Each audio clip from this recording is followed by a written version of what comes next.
हर हर महादेव। एक बार आप सभी का हार्दिक अभिवादन एवं अभिनंदन करते हुए आज के विषय वस्तु में यह जानेंगे और समझेंगे कि पूर्व काल में इस भारतवर्ष में एक राजा हुए भर्तृहरि।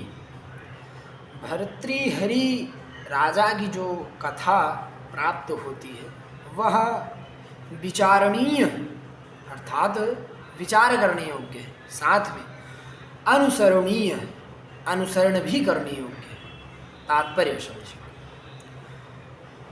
एक पुस्तक वर्तमान समय में भी प्राप्त होती है भर्तृहरि शतक के विषय। भर्तृहरि शतक जो है वह विशेष करके अगर नारायण की इच्छा हुई तो आप सभी को भी प्राप्त हो सकती है, लेकिन उससे पूर्व हम यह समझेंगे वीडियो बनाने का जो ध्येय लक्ष्य है वह यह है कि भर्तृहरि शतक जो है वह आज के वर्तमान समय को देखते हुए प्रत्येक, ध्यान से सुनिएगा, प्रत्येक स्टूडेंट, विद्यार्थी, शिक्षार्थी या कोई भी व्यक्ति हो, पुरुष वर्ग के जितने भी व्यक्ति हैं और स्त्रियों के लिए भी यह कहीं न कहीं लाभप्रद होगी।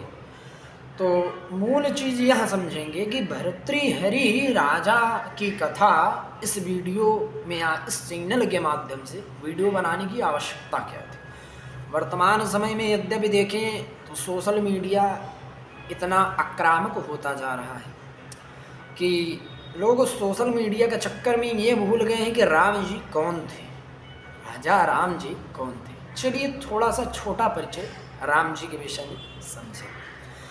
तो राम जी वो थे जिनको रात्रि में यह पता चलता है कि कल मुझे अयोध्या का पूर्ण सिंहासन प्राप्त होने वाला है। ध्यान से सुनिएगा, राजा रामचंद्र जी को रात्रि में पता चलता है कि कल मैं अयोध्या का राजा बनूंगा, और दिन में उनको पता चलता है, अगले ही दिन जिस दिन उनको राजा बनना था अगले ही दिन उनको पता चलता है कि ऐसा है, मुझे अयोध्या का राजा नहीं बनना है, मुझे वन का राजा बनना है।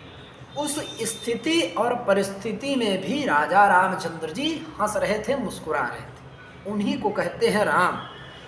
हमको आपको ना अगर अभी ज़्यादा कुछ नहीं, कोई कह दे भैया ऐसा है 200 रुपये आपको 2 घंटे में दे रहे हैं, परेशान न होइए, और 2 घंटे बाद ये बोले अरे यार 200 दे नहीं पाएंगे, 200 आपसे लेना है, पूरी भ्रिकुटी आदमी की डिस्टर्ब हो जाएगी और आदमी बिल्कुल आपा खो देगा, ऐसा ही ये है वो है।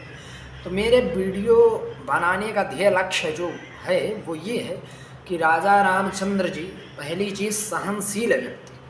आज के समय में सहनशीलता किसी के पास नहीं है।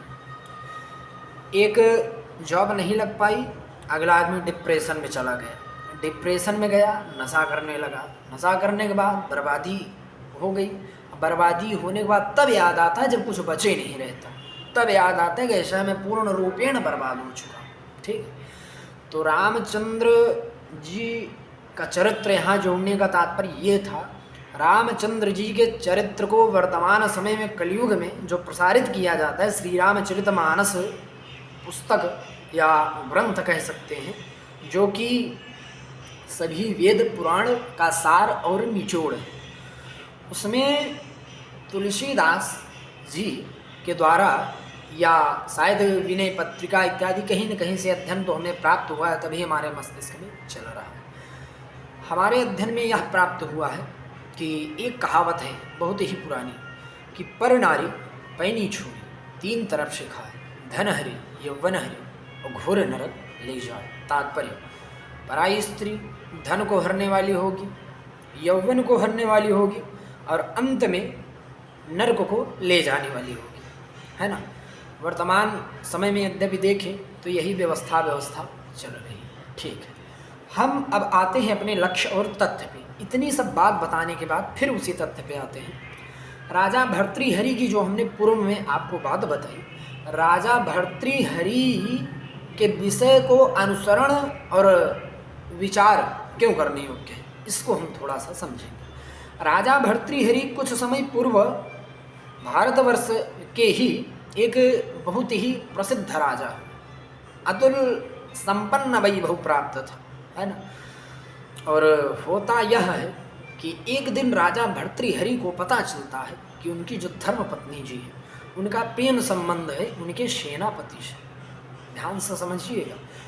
अब फिर उनके सेनापति को यह पता चलता है कि जो उनके सेनापति की पत्नी थी वह किसी दासी के प्रेम संबंध में पड़ा हुआ था, और उस दासी की जो पत्नी थी वो किसी और सेनापति के प्रेम में पड़ी हुई थी। तो यह बात और विषय बताने का तात्पर्य यह होता है कि आज के समय में अगर हम देखें, आप देखें, आज के समय में यद्यपि देखा जाए कोई भी ढोंग करे, ढकोसला करे, धतूरा करे, ऐसा है फलाने फलाने से या अमुक अमुक से प्यार करते हैं, ऐसा है वैसा, इस प्रकार का शब्द या तथ्य यद्यपि पूरी सृष्टि में देखा जाए तो ऐसा कोई नहीं है। बहुत बिरले होंगे, बिरले 100 में एक, जो वास्तविकता में किसी एक दूसरे के प्रति समर्पित होंगे, वहाँ पे प्रेम भाव होगा, अन्यथा प्रेम नहीं संभव है इस कलिकाल में। और भी ये जो बात बता रहे हैं ये आज से नहीं, ये पुरातन काल से चली आ रही है। कोई किसी से प्यार नहीं करता, कोई किसी से प्रेम नहीं करते, केवल एक जन है आपके जीवन में भविष्य में जो आपसे प्रेम करते हैं। सबसे पहले आपके माता पिता जो आपसे वास्तविक प्रेम करते हैं, उनका प्रेम कभी किसी को नहीं देखा। दूसरी बात, और उनसे भी ज़्यादा जो आपसे प्रेम करते हैं वह हैं भगवान नारायण, है ना। और कोई किसी से प्रेम वेम करता नहीं है, केवल ढोंग ढतूरा है ये सब, इंस्टाग्राम वाला सब सिस्टम है, और ये सब बहुत ख़राब चल रहा है। अगली जनरेशन बिल्कुल भ्रष्ट होने वाली है इसी सब चक्कर में। तो ये सब बताने का तात्पर्य राजा भर्तृहरि की जो कथा या कथानक प्रस्तुत किया गया वह ये था कि जब राजा भर्तृहरि को यह पता चलता है कि जिस रानी के लिए मैं अपना सब कुछ सर्वस्व दांव पे लगा करके उसके पीछे दिनों रात मरा जा रहा हूँ, वो किसी एक तुच्छ सेनापति से प्रेम करती है। और यही विचार करता है वह सेनापति कि बताइए मेरी पत्नी ऐसी है, लेकिन खुद को नहीं देख रहा है कि खुद कैसा है ना, और दूसरे के ऊपर अंगुली उठा रहा है। उसी दिन राजा भर्तृहरि को पूर्णतया वैराग्य प्राप्त होता है। क्या प्राप्त होता है? पूर्णतया वैराग्य प्राप्त होता है। राजा भर्तृहरि सोचते हैं कि ऐसा है, जब यही करना है तो जितना समय मैं इनको दे रहा हूँ शायद भगवान को दूँ तो भगवान साक्षात आके मुझसे वार्तालाप करें, मेरा जीवन सुधर जाए, कल्याण हो जाए। क्योंकि मनुष्य जीवन चाहे जितना विकास कर लें, चाहे जितना इंस्टा चला लें, चाहे जितना फेसबुक चला लें, कितनी भी प्रगति कर ले, उन्नति कर ले, लेकिन लास्ट में बात यही आती है कि आपके जीवन की सत्यता, यथार्थता तभी सिद्ध होती है जब आप भगवान नारायण को प्राप्त कर लें। उसी दिन से राजा भर्तृहरि को वैराग्य प्राप्त होता है और राजा भर्तृहरि पूरा राज्य शासन सब कुछ छोड़ करके वैराग्य की दिशा में अग्रसर होते हैं। और राजा भर्तृहरि के द्वारा लिखी हुई भर्तृहरि शतक नामक एक पुस्तक आज भी प्राप्त होती है। हो सकता है कि आप सब दर्शकों को भी प्राप्त करवा दी जाएगी, है ना। उसको आप सभी पढ़ें और समझें कि वर्तमान में होता क्या है। देखिए, आज जैसे हम समझें कि अमुक व्यक्ति हमसे प्रेम करता है, अमुक व्यक्ति मुझसे प्रेम करता है, प्रेम कोई किसी से नहीं करता है। जैसा कि तुलसीदास जी ने कहा है कि श्री राम में सब जग जानी। इसका तात्पर्य क्या हुआ कि यह जितना संसार है, जितना समग्र संसार सागर है, यह केवल सीताराम के स्वरूप में ही विराजमान है। जैसे एक उदाहरण लेंगे, अभी किसी व्यक्ति अब ये अंत हो जाए तो ऐसा कहेंगे ऐसा है वो चले गए। कौन चले गए? उनकी शरीर तो रखी है, कौन चला कौन गया? वो तो पड़ा है अभी, जिससे आप जिसके बिना जी नहीं पा रहे, तो वो तो पड़ा है। तो चला कौन गया? चला वही गया जिसको आत्मा अर्थात परमात्मा का स्वरूप बताया गया, वो चला गया। अर्थात जो वीडियो में देख रहे हैं, जो आपके सामने बोल रहा है, ये केवल और केवल स्थूल शरीर है जो रखी हुई है। इसके अंदर भी दो शरीर एक कारण शरीर, एक सूक्ष्म शरीर, है ना। कारण शरीर वो है जो कार्य करवाती है, सूक्ष्म शरीर वो है जो यमराज के पास में फंस के जाती है, और स्थूल शरीर यही 5 तत्व हैं। ये जो शरीर आप कहते हैं 5 तत्व हैं, ये पांचों तत्व यहीं पे विलीन हो जाते हैं, है ना। तत्पश्चात आगे की प्रक्रिया कार्यान्वित होती है। तो वीडियो का ध्येय लक्ष्य यह था कि कोई किसी का नहीं है, आप अपने प्रगति की ओर चलें, और विशेष करके भगवान नारायण की माया जाल इतनी भयानक है कि वो नारद को भी नहीं छोड़े।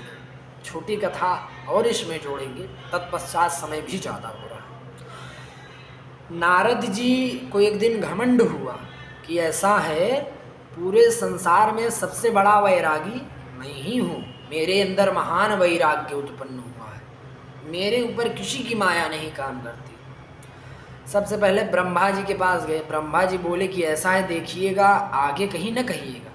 तो नारद को थोड़ा सा घमंड हुआ कि अरे, हमारे पिताश्री यह सोच रहे हैं कि हमारे पुत्र की ख्याति कम हो जाए। उसके बाद नारद जी अपना बखान लेके जाते हैं भगवान शिव के पास। शिव जी कहते हैं चलिए ठीक है, आपने हमसे तो कह दिया, भूल के भी नारायण के समक्ष यह न रखिएगा कि हम ही सबसे बड़े वैरागी हैं। तो नारद जी को और बड़ा अहम हुआ कि अरे बताइए, त्रिलोकी हैं, कालों के काल महाकाल हैं, ये भी हमारे कामयाबी से जल रहे हैं। अंत में नारद जी जाते हैं भगवान नारायण के पास। नारायण तो समझ ही गए थे कि आज क्या होने वाला है। तब भगवान नारायण उस दिन और उनका आतिथ्य सत्कार करते हैं और कहते हैं आइए मुनिवर, आइए ब्राह्मण देवता, आपका स्वागत है। और उनको यथोचित सत्कार उनका किया गया। तत्पश्चात नारद जी फूले हुए थे ही, बोले कि ऐसा है प्रभु, मेरे ऊपर किसी की माया नहीं काम करती, ये है वो है।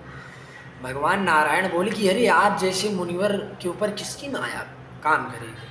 और इसी प्रकार से जब वहाँ से नारद जी लौटने लगे, उसके पश्चात रास्ते में ही भगवान ने जो भयानक माया रची, है ना, वहाँ पे एक स्त्री स्वरूप कन्या जो भगवान की माया ही थी, उनको वैसा उसमें फंसाया कि उनका सारा ज्ञान वैराग्य सब कुछ धरा का धरा रह गया।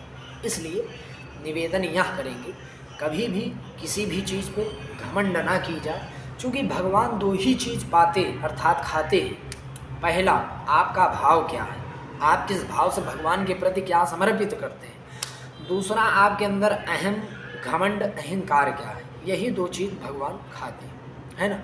और आज के वीडियो का तथ्य, ध्येय, लक्ष्य जो था वो ये था कि कभी भी किसी के भी ऊपर हमको आप भरोसा करने योग्य नहीं है। क्योंकि जैसा कि हमने बताया, जो देखिए, जो पूर्व में जितनी बातें घटित हुई उनसे यद्यपि हम शिक्षा लेके अपने जीवन को थोड़ा सा सुधारना चाहें तो शायद संभव है, सुधर सकता है।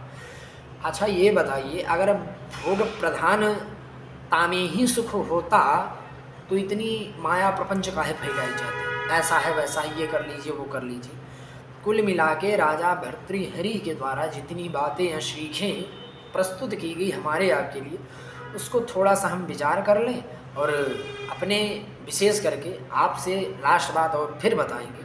इसके बाद फिर समय भी ज़्यादा हो रहा है। कभी भी आपके जीवन में कोई भी आपसे प्रेम नहीं कर सकता। आपसे जो प्रेम करते हैं वो हैं भगवान नारायण और दूसरे हैं आपके माता पिता। हर हर महादेव।